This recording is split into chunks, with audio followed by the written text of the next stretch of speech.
দশকে বিখ্যাত কার্টুনিস্ট রণবীর টোকাই নামে একটি চরিত্র তৈরি করেছিলেন। সমাজে সুবিধাবঞ্চিত শিশু যারা রাস্তাঘাটে থাকে, ডাস্টবিন থেকে খাবার কুড়িয়ে খায়, এই শ্রেণীটিকে তিনি প্রতীক হিসাবে দাঁড় করিয়ে পত্রিকায় নিয়মিত ব্যঙ্গাত্মক কার্টুন আঁকতেন। সেই টোকাই চরিত্রের মাধ্যমে তিনি সমাজের বিভিন্ন অসঙ্গতি, রাষ্ট্রের ব্যর্থতা, ক্ষমতাবানদের ভণ্ডামি এসব কিছু তুলে ধরতেন। সময়ের সঙ্গে সঙ্গে টোকাই শুধু একটি কার্টুন চরিত্রে সীমাবদ্ধ থাকেনি, বিভিন্ন সরকারের আমলে এই শ্রেণীটিকে বিভিন্ন নামে ডাকা হয়েছে। একসময় টোকার শ্রেণী কিশোর গ্যাং নামে পরিচিতি পায়। সর্বশেষ 24 সালের আন্দোলনের সময়ও এই শ্রেণীর কিশোরদের সবচেয়ে বেশি ব্যবহার করা হয়েছে এবং দুঃখজনকভাবে মৃত্যুর তালিকায়ও তাদের সংখ্যাই ছিল বেশি। এখন আমি এই টোকাই প্রসঙ্গ কেন তুলেছি?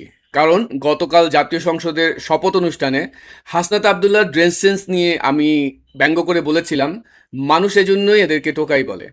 খেয়াল করবেন, আমি বলেছিলাম মানুষ বলে, অর্থাৎ সমাজে একটি পারসেপশন রয়েছে বলেই এই শব্দটি উচ্চারিত হয়েছে। আমি হাওয়া থেকে কথা বলিনি, সামাজিক বাস্তবতা দেখেই বলেছি। এখন আসি মূল বিষয়ে। গতকালের শপথ অনুষ্ঠান ছিল ভোটের মাধ্যমে নির্বাচিত সরকারের দায়িত্ব গ্রহণের একটি ফর্মাল জাতীয় আয়োজন। এটি কোনো বিপ্লবী সরকারের অভিষেক ছিল না। পুরো দেশের মানুষের চোখ ছিল ওই 299 জন সাংসদের উপর। ওখানে 298 জন সাংসদ স্বাভাবিক ও প্রথাসম্মত পোশাকে উপস্থিত ছিলেন, আর একজন সাংসদ এমন একটি পুরনো ময়লা টি শার্ট পরে উপস্থিত হলেন যার বুকের মধ্যে আবার বড় বড় হেডিং লেটারে লেখা ছিল ইংলিশ, তার উপর ফেব্রুয়ারি মাস। প্রশ্ন হলো, এটা কি রাষ্ট্রীয় অনুষ্ঠানের উপযুক্ত পোশাক? আপনারা পেয়েছেন মাত্র 6টি আসন, তাও শোনা যাচ্ছে সেগুলো নাকি আবার সিস্টেম করে পাওয়া। তারপরেও এত দাম্ভিকতা কোথা থেকে আসে?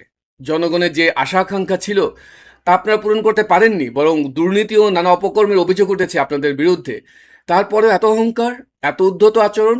জাতীয় সংসদ এমন একটি জায়গা নয় যেখানে আপনি যা খুশি তাই করতে পারেন, যা খুশি তাই পড়ে যেতে পারেন। সেই 5ই অগস্টে আমরা দেখেছি কি করেছেন সংসদের ভেতরে গিয়ে। আপনারা কি সেগুলো আবার পুনরাবৃত্তি করতে চান? সেখানে তো আরও 298 জন সাংসদ রয়েছেন। এটি কোনো ব্যক্তিগত স্টাইল প্রদর্শনের জায়গা নয়, এটি রাষ্ট্রের মর্যাদার স্থান, যেখানে গিয়ে আপনি নিজেকে সুপিরিয়র দেখাতে পারেন না। ওটা সুপিরিয়র দেখানোর জায়গা নয়। এমন এমন আচরণে মানুষ যদি ব্যথিত হয়ে কাউকে টোকাই বলে, তাহলে এত কষ্ট পাওয়ার কি আছে? মানুষ যেমন আচরণ করবে তেমনই তো প্রতিক্রিয়া হবে। আরও দুঃখজনক বিষয় হলো, আমার সেই সমালোচনামূলক পোস্টের যুক্তিযুক্ত জবাব না দিয়ে তার সমর্থকরা ওখানে গালিগালাজ করে ঝাঁপিয়ে পড়েছে। তাদের তো লজ্জিত হওয়া উচিত। আপনারা মাত্র 6টি আসন পেয়েই যদি এমন দাম্ভিকতা দেখান, এমন বেয়াদবি করেন, তাহলে জনগণ তো স্বাভাবিকভাবে প্রশ্ন তুলবে যে সরকারে গেলে আপনারা তাহলে কি করবেন? জনগণ তো বোকা না রে ভাই। জনগণ বোঝে এবং সঠিক সিদ্ধান্ত নেয়। তারা সেটা নিয়েছে।